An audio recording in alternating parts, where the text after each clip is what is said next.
എനിക്ക് തോന്നുന്നു ഈ പ്രാവശ്യത്തെ ബിഗ് ബോസ് സീസൺ 6 കപ്പ് ജാസ്മിന്റെ വീട്ടിലിരിക്കുന്നു. ജാസ്മിന് വേണ്ടി പേരും നക്ഷത്രം പറഞ്ഞ് ബിഗ് ബോസ് ഉണ്ടാക്കിയ കപ്പ് പോലെയാണ് സത്യം പറഞ്ഞാൽ എനിക്ക് ഫീൽ ആകുന്നത്.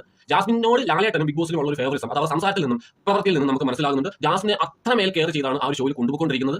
അത് മാത്രമല്ല ആ ഒരു വീട്ടിൽ വല്ല കുട്ടിച്ചാത്തൻ സേവ നടത്തുന്നുണ്ടോ എന്ന് എനിക്ക് തോന്നിപ്പോകുന്നുണ്ട്. കാരണം വന്ന ഒരു 2 ആഴ്ചയൊക്കെ തന്നെ നല്ല 2 കണ്ടസ്റ്റൻസ് പുറത്തുപോയി, റോക്കിയും സിജോയും. ഓക്കെ, റോക്കിയുടെ വിവരമില്ലായ്മ കൊണ്ടാണ് അങ്ങനെ പ്രശ്നം ഉണ്ടായെങ്കിലും, അല്ലെങ്കിൽ റോക്കി ഇടിച്ചിട്ടാണ് അങ്ങനെ പ്രശ്നം ഉണ്ടായെങ്കിലും, റോക്കി മാത്രമല്ല പുറത്തുപോയത്, സിജോയും പുറത്തുപോയി. സിജോ ഇതുവരെ അകത്തോട്ട് കയറിയില്ല, ഇനി കയറുമെന്ന് അറിയത്തില്ല. അങ്ങനെ ഇരുന്നപ്പോഴാണ് നല്ല കണ്ടസ്റ്റൻസ് ഒന്നും ഇല്ലാന്ന് പറഞ്ഞുകൊണ്ട് വയലുകാരനെ കയറ്റിവിടുന്നത്. അതിപ്പോൾ അതിലും വലിയ ദുരന്തമായിട്ട് മാറി. പൂജയ്ക്ക് ഡിസ്കിന് കംപ്ലൈന്റ്, നല്ലൊരു കണ്ടസ്റ്റന്റ് ആയിരുന്നു, വോക്കൗട്ട് ചെയ്തു, ഇനി കയറാൻ ചാൻസ് ഇല്ല, വയ്യ, അറസ്റ്റ് വേണം, പുറത്തുപോയി. പിന്നെ സിബിനും ലാലേട്ടൻ വന്ന് 2 കൊട്ടു കൊടുത്തപ്പോഴത്തേക്കും സിബിനും മെന്റൽ റോമയായി പഴയ കാര്യങ്ങളൊക്കെ ഓർമ്മ വന്നു. പുള്ളിക്കാരനൊക്കെ തകർന്ന് പണ്ടാരം അടങ്ങി അവിടെ ഇരിക്കുന്നു. പുള്ളി പറയുന്നത് ഞാൻ ഈ മൂലയ്ക്ക് വലിയ നാളായി, ഇനി ഔട്ടാക്കി പോവുകയാണെങ്കിൽ ഞാൻ പുറത്ത് പോട്ടെ, എനിക്ക് വയ്യെന്ന് പറഞ്ഞു പുള്ളി ഇരിക്കുന്നു. ഇനിയുള്ളത് ആ ജിൻഡോയാണ്. ജിൻഡോയുടെ കേസ് ഞാൻ അറിയത്തില്ല. ജിൻഡോ ഇനി വളി വിട്ടു തെറി പറഞ്ഞു എന്നൊക്കെ പറഞ്ഞു അടുത്ത വീക്കിൽ ജിൻഡോ പിടിച്ച് പുറത്താക്കാതിരുന്നാൽ മതി. എന്നിട്ട് വേറെ നല്ല കണ്ടസ്റ്റൻസ് ഒന്നുമില്ല. ജാസ്മിനും ഗബ്രിയും കൂടെ ഒറ്റപ്പെട്ട സ്ട്രാറ്റജി കളിക്കും. അയ്യോ ഞങ്ങൾ ഒറ്റപ്പെടുത്തുന്നേ, അയ്യോ ഞങ്ങൾക്ക് വയ്യെന്നും പറഞ്ഞുകൊണ്ട് അതിൽ വീഴാൻ കുറെ ആൾക്കാർ. ഇപ്പോൾ തന്നെ ഒരുപാട് സെന്റിമെന്റ്സ് ജാസ്മിന് വർക്കൗട്ട് ആകുന്നുണ്ട്. കുറെ ആളുകൾ ഇപ്പോൾ ജാസ്മിനെ സപ്പോർട്ട് ചെയ്യുന്നുണ്ട്. അപ്പോൾ എന്റെ ബലമായ സംശയം ഇനി ജിൻഡോയും കൂടെ സൈഡ് ആയി കഴിഞ്ഞാൽ അവസാനം കപ്പ് എടുത്ത് ജാസ്മിന് കൊടുക്കും, ജാസ്മിന് വീട്ടിൽ പോകും എന്നാണ് തോന്നുന്നത്. എന്റെ പൊന്നു നടക്കാതിരിക്കട്ടെ.